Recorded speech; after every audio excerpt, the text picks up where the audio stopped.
Welcome to Find the Joy with Jenn, the podcast that supports you in navigating the challenges of divorce with faith, clarity, and grace. I'm your host, Jenn Zingmark.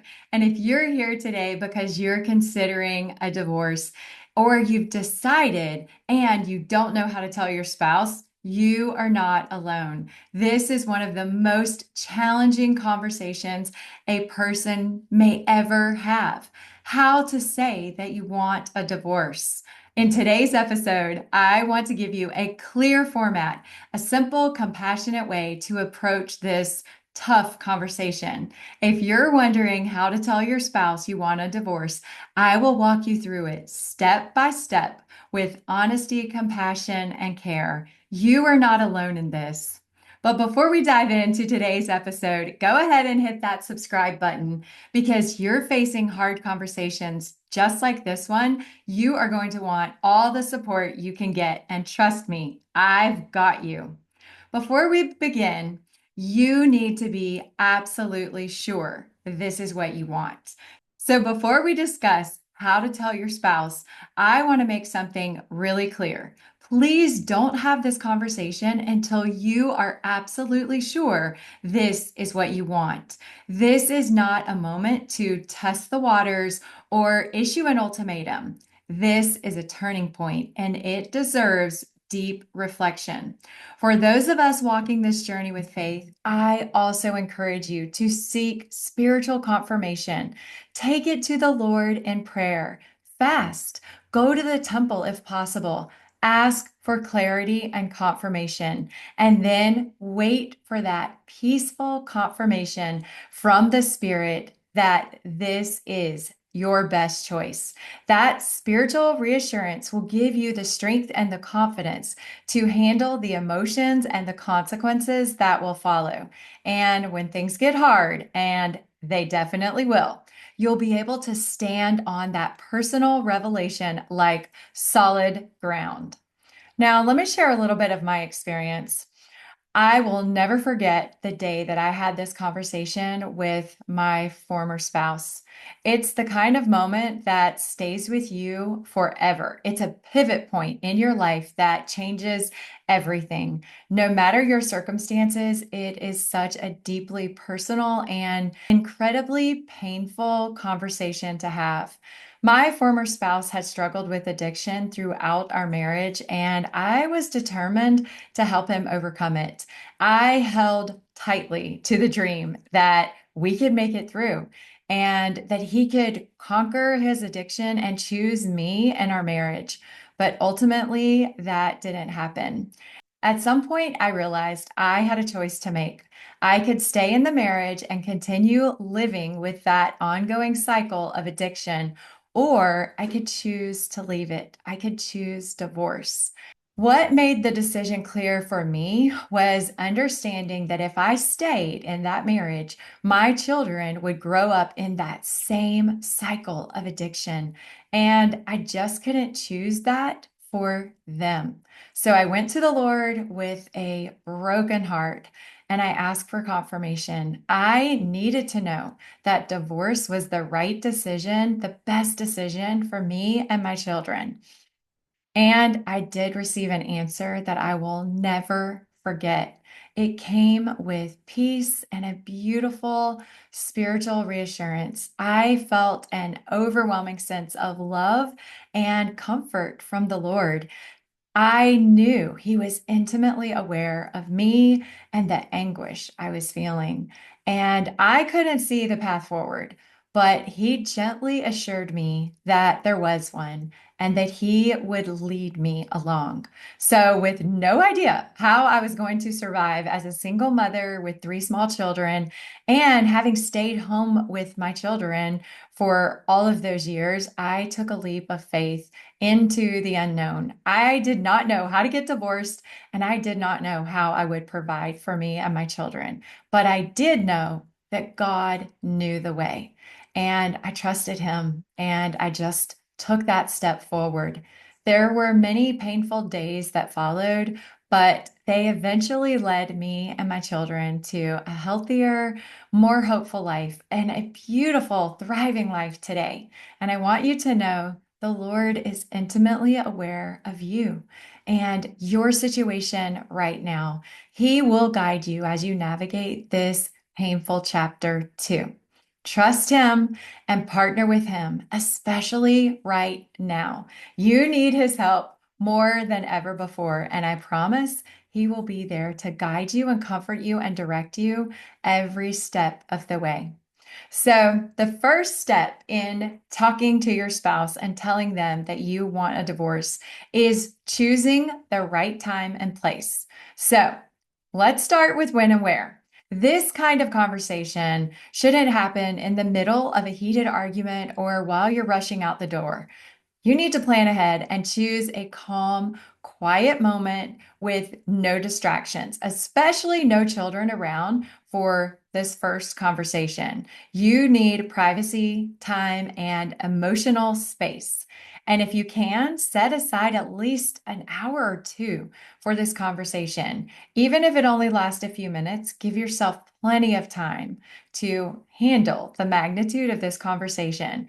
It is important that your spouse doesn't feel ambushed and that they can react without being immediately forced into a public space.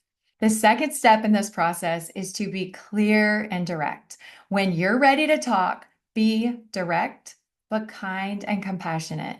This is not the time to beat around the bush. So don't drop hints or avoid the word divorce. Be honest. You might say, I need to talk to you about something really important. I've been thinking deeply and I've come to the decision that I want a divorce. Speak calmly and firmly and without blame. Okay. The third step is to use I statements. It is so easy for this conversation to turn into the blame game, but that will only lead to pain on both sides and defensiveness and maybe a blow up or heated argument. Instead of saying, you don't meet my needs or you have changed, try framing your thoughts with I statements. For example, I have been feeling deeply unhappy for a long time. I've tried to work through this and I don't see a path forward for me in this marriage. Focus on your feelings, not their faults. That shift in language can change the entire tone of the conversation. It also lets them know this is your decision and it's not up for discussion or debate. Step number 4, prepare for their reaction. Now, here's the part that most people fear more than anything else: how your spouse will react. And truthfully, there is no way to control that. They may be devastated, they may be angry, they may be shocked, or they might even be relieved. Whatever their reaction is, just give them the space to feel and respond to it naturally. You've likely been processing this for a while and they're just now getting hit with it. So be prepared for an emotional response.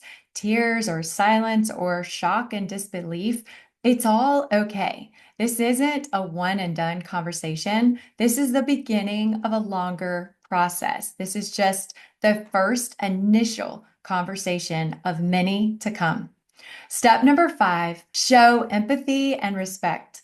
No matter how strained your relationship has become, showing empathy and respect is still important and will really go a long way with communication between you two going forward. So acknowledge their emotions. You might say, I know this is painful and I didn't want to hurt you. Or I can see how much this hurts and I want to handle it as respectfully as possible. You don't have to agree with anything that they say, but validating their emotions helps avoid adding insult to this injury. Step number 6, if this feels so overwhelming, or you're worried that the conversation will escalate, it's okay to get support.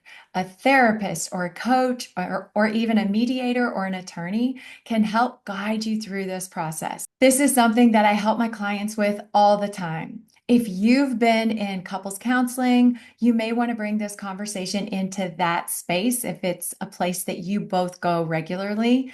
And if you haven't, you can still find support individually to make sure you are emotionally, mentally prepared for this conversation. Step number 7, Be patient and understanding. After the conversation, don't expect clarity or cooperation right away. Your spouse may need some time, days or weeks to even begin accepting what you've shared. That doesn't mean you've made the wrong decision. It just means that you're both human. And just like you've had time to prepare for this conversation, they will need time to respond to it. So be patient, even if things feel tense. Try not to pressure them into agreeing with you or jumping straight into legal logistics. Time is part of the process. Okay. Step number 8. Eventually, you will need to move to the practical side of things, such as finances and division of property and parenting and visitation time if you have children. But those are not things that need to be addressed in this first conversation. Let the emotional weight of this decision settle in before tackling any logistics to the divorce. Once you're both ready, definitely consider involving a mediator or an attorney or both to keep things structured and civil. Step number 9, be prepared to compromise. Divorce is rarely, if ever, a completely black and white situation. Even if you're clear on your decision, the path forward will involve compromise. Let me repeat that.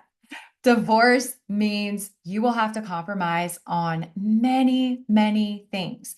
The ultimate goal is getting out of this marriage and starting a new life for yourself and your children. That is the purpose of this conversation and of divorce.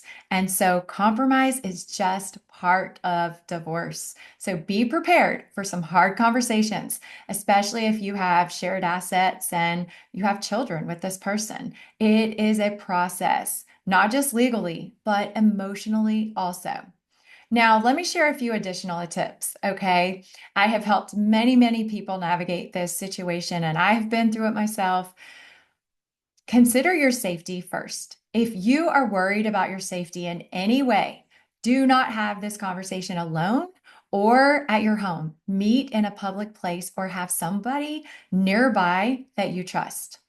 If you have children, you and your spouse should plan together how and when to tell your children, if possible. That is not always possible.